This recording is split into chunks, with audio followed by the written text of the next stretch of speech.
Nah, kemudian dari SN ini mendisklaimer gini, efek peningkatan kapasitas beban kolom berspasi karena ujung-ujungnya jepit, karena ada close di ujung tadi, itu hanya berefek pada arah sumbu lemah, gitu ya. Jadi jari-jari gerasinya memang, ya betul sih, jari-jari gerasinya memang meningkatnya ke arah sumbu lemah dari penampang kolomnya, gitu. Sumbu lemah itu artinya adalah arah tegak lurus dari muka lebar. Arah tegak lurus dari muka lebar. Ini kan muka lebar nih. Tegak lurusnya mana yang ini? Ini kan sumbu lemah berarti. Jadi dia hanya meningkat ketika tekuknya itu ke arah sini, ke arah sumbu lemah dari kolom ini, gitu. Atau arah sejajar dengan dimensi D1 ini, gitu. Ya betul. Karena eh, kalau ke arah sumbu kuat itu cuman titik beratnya nggak berubah, ya paling cuma jadi 2 kali lipat aja. Memang lebih signifikan yang ke arah sumbu lemah, gitu. Sehingga efek Kx hanya efektif pada arah sumbu lemah saja, arah L1 per D1. Tidak ke arah sumbu kuat, arah L2 per D2. L per D itu adalah rasio. Nah, di sini saya menjelaskan ya. Jadi walaupun, ini luar biasanya nih. Walaupun kita menghitung ini adalah penampang kolom gabungan, ada dari 2 buah kolom gitu ya. Tapi perhitungan kelangsingannya cukup dari satu membernya saja. L per D1. Cara hitungnya gitu. Kalau di baja kan kita harus hitung ada inersia gabungan, titik berat gabungan, harus hitung jari-jari gerasi gabungan. Kalau dari SNI kayu ini sudah dirangkum dengan angka-angka koefisien-koefisien di rumusnya gitu. Sehingga kita ngitungnya cukup L1 per D1. Jadi cuman rasio kelangsingan panjang batang penyusunnya saja. D1 ini kan sisi lemah kan, sisi lebar dibagi L1. Nah, ini yang harus dipahami betul. Pada pasal 15.235, maka nilai kuat tekan kolom terkoreksi pada arah sumbu lemah itu harus dipastikan lebih kecil daripada kuat tekan arah sumbu kuat. Iya, betul, masuk akal. Maksudnya gini loh, sebetulnya ini kan karena ada close ujung tadi, penjepit A dan B, itu kan dia meningkatkan kekakuan pada sumbu lemahnya. Nah, tapi peningkatan itu kalau ikuti rumus itu bisa jadi dia kelebihan, bahkan lebih kuat daripada arah sumbu kuat.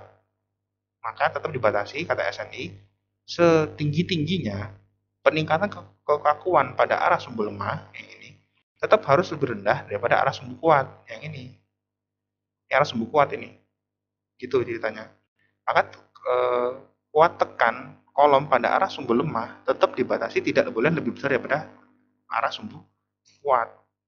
Itu disclaimer-nya dari SNI. Jadi walaupun efek Kx tadi, ini loh, efek Kx tadi kan memperbesar kuat tekan pada arah sumbu lemah, tapi sebesar-besarnya harus lebih kecil daripada arah sumbu kuat. Masuk akal. Nah ini, L2 per L2 itu ini. L2 per L2 per D2. Itu yang arah sumbu kuat dari kolom.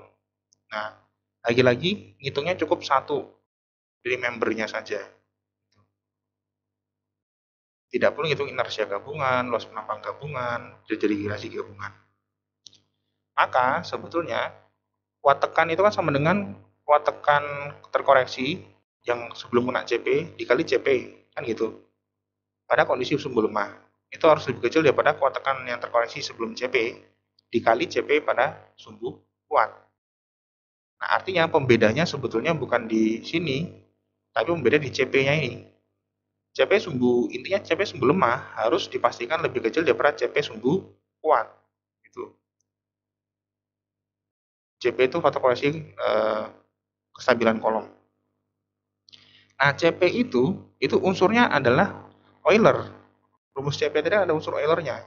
Dengan tekuk elastik pada arah sumbu lemah, maka harus lebih kecil daripada arah sumbu kuat. Gitu. Gak percaya? Coba kita lihat ya.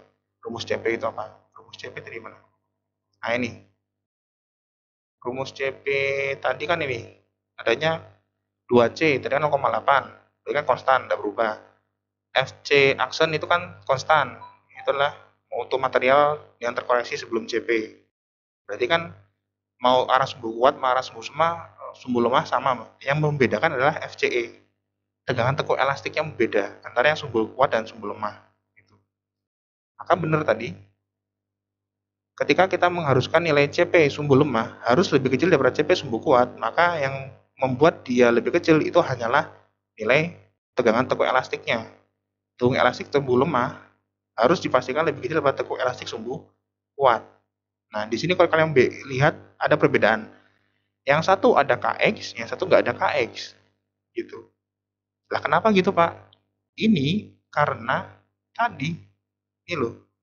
Karena KX hanya efektif pada arah sumbu lemah, tidak pada sumbu kuat. Artinya pada arah sumbu kuat tidak ada pakai KX sama sekali. Ini nggak ada KX. Jadi rumus Euler apa adanya yang sumbu kuat. Yang sumbu lemah itu rumus Euler, tapi diperkuat dengan KX karena ada efek jepit dari close tadi. Nah, itulah nanti harus dipastikan jangan sampai lebih besar. Nanti ada contoh hitungannya. Seperti itu. Nah, contoh untuk kolom berspasi, jadi akan saya buktikan bagaimana aplikasinya tentang tadi nilai KX itu hanya berlaku untuk sumbu lemah dan harus dipastikan tegangan tekuk elastik pada sumbu lemah tetap harus lebih kecil daripada tegangan tekuk elastik pada sumbu kuat gitu. Contoh masih kayak tadi menggunakan kuda-kuda kayu kita ini, tapi sekarang batang tekan ini kita ganti dengan batang kolom berspasi ini ya. Sama panjangnya adalah 80 cm dengan hati-hati penampang tengahnya itu penampang kritisnya adalah menggunakan penampang neto, bukan bruto. Sama, kita dengan mutu kayu E19, kemudian saat rangka kuda-kuda sudah jadi diperkirakan, satu, suhu tertinggi pada rangka kuda adalah 39 derajat Celcius, pada air kayu 22%, ukuran kayu kuda-kuda 82 dikali 8 kali 12, jadi ada 2 buah, profil 8 kali 12, close-nya itu adalah 812 juga, contohnya gini. Batang diagonal ini itu kan langsung jadi close ujung bagi batang kolom gabungan ini gitu ya, sehingga kan sama ini 812 juga.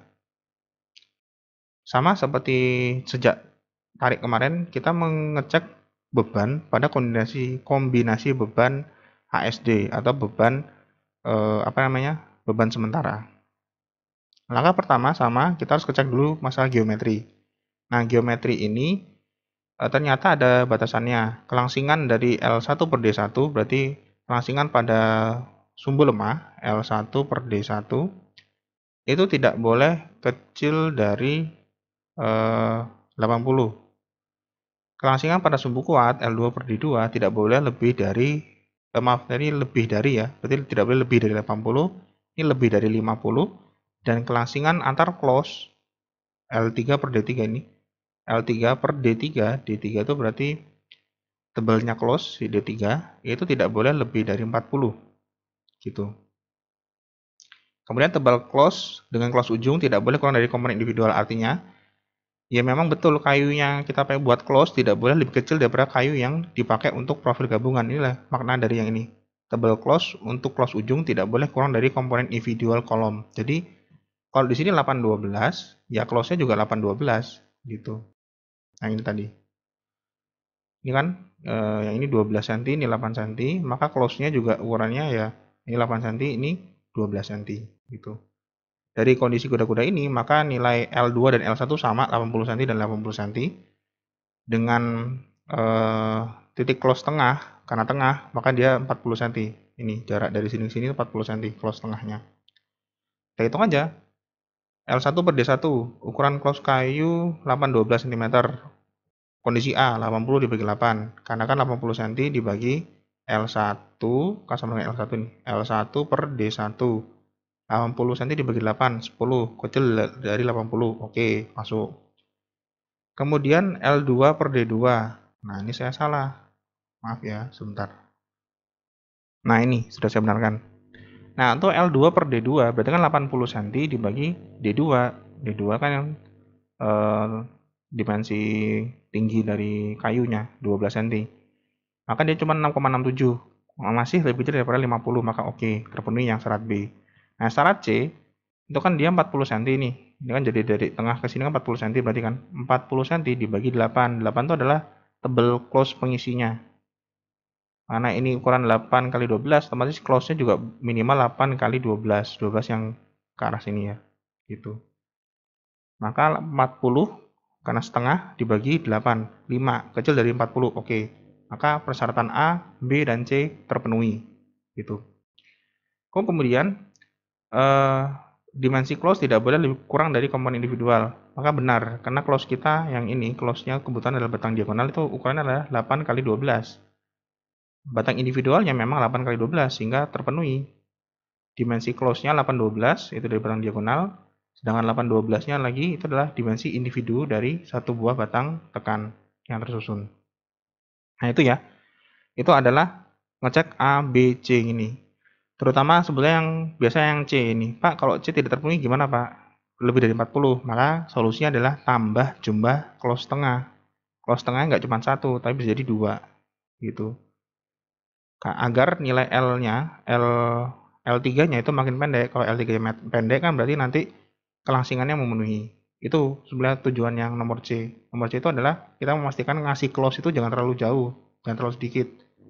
Karena kalau close-nya terlalu sedikit, nanti seperti saya bilang, batang ini tidak akan jadi komposit, dua batang ini. Jadi kejar sendiri-sendiri, pelanggungnya sendiri-sendiri kalau terlalu jauh. Makanya ada batasan L3 per D3, seperti itu.